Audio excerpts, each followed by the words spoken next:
Hi friends, welcome to another video. Move this a little closer so you can hear me better. Today we are going to be reviewing the Canon AE1 program, so stay tuned. My friend AJ gave me this camera to try out and see how I like it, so big thanks to AJ. I did a video a little while ago of my first impressions about this camera. This is going to be more of like a full review of it since I've had much more time with it and I got to know it, and we're very close now, we're very intimate. There's a really good chance that you've heard about this camera. It's extremely popular. There's actually two versions of this camera, the regular AE1 and the AE1 program, which is the one that I have. The main difference between these two is the program mode. Surprise. The program mode allows you to shoot away without having to worry about changing your settings, so you can just fully focus on the subject if that's what you choose to do.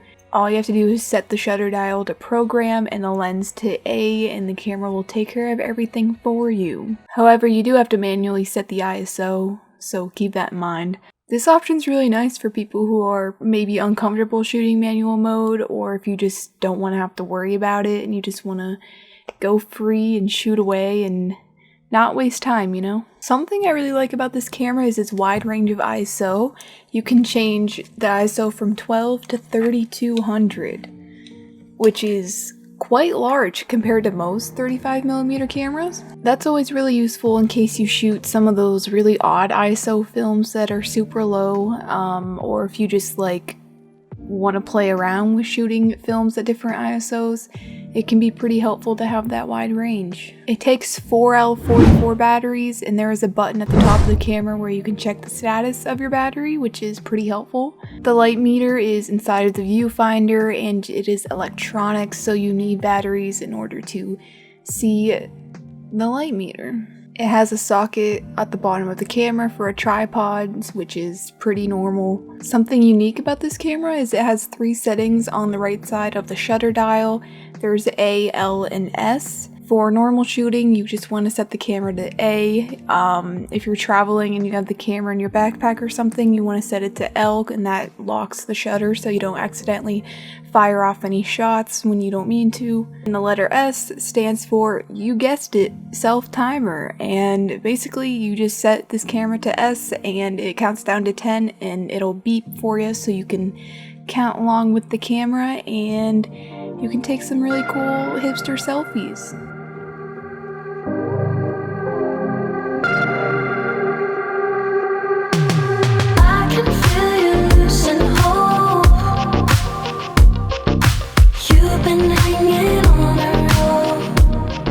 If you set the self-timer off by accident, all you have to do is move that little switch to A or L. I wanted to point that out because there has been multiple times when I was taking self-portraits where I needed to cancel it and I was just like pressing every button on the camera to figure out how to cancel the button or to cancel the self-timer.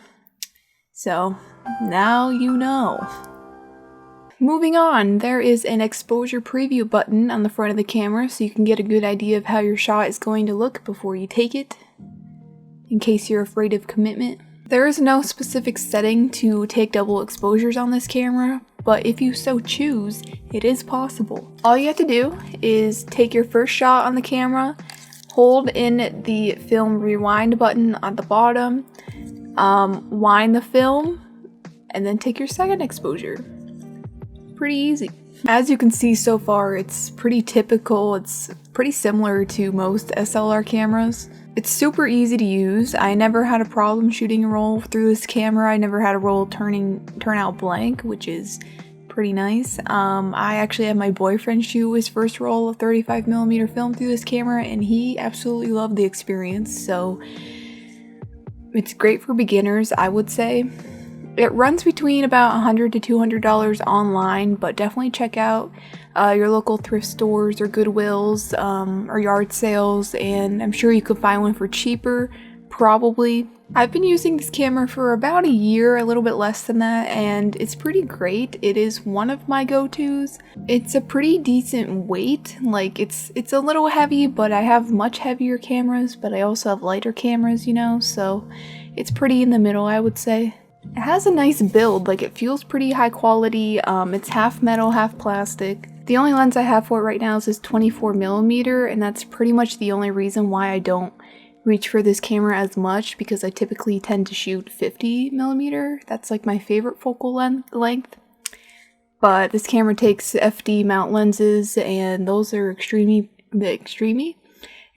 popular, so you can pretty much get any lens that you want online for one of these cameras. Overall, this is a great camera, especially for a beginner. I would definitely recommend it for a beginner. If you're someone who is very experienced and has a wide range of cameras in their collection that are maybe a little bit similar, I don't know if I would recommend it to you, because I wouldn't really say it's anything special. It is nice if it's something that you've had your eye on for a while and you've been thinking about it for a very long time, maybe go for it. I mean, it's a good camera. You know, I really don't do a lot of camera reviews. I normally focus more on like film reviews and just like going out and shooting, because I'm an avid believer that the camera really doesn't matter that much when it comes down to it. Like, yeah, it's nice having some features, especially as a beginner. It's kind of fun to experiment with different cameras and figure out what you like and what you like using. There's nothing wrong with that. My point is just, what really matters is what you see. It doesn't really matter what camera you're using to capture that. The film matters a little bit, but other than that, you know, it's all about you. It's all about what's up in here, you know? Doesn't really matter what camera you have, but this is a good one. I liked it. I'm just saying it can be kind of easy to get caught up in what other cameras other people have and the newest Leica and all that stuff, but it doesn't matter. It really doesn't. On that note, I'm gonna end the video. Hope you guys liked it. Let me know if you have any questions. I feel like I'm not very good at camera reviews. I tend to leave out important things, so please let me know if I did that. And I'm sorry, but I tried my best. See you guys in the next video. Hope you're staying safe and sane and happy and healthy, and I hope you're not too stressed out over these past couple of weeks. Bye. Bye-bye.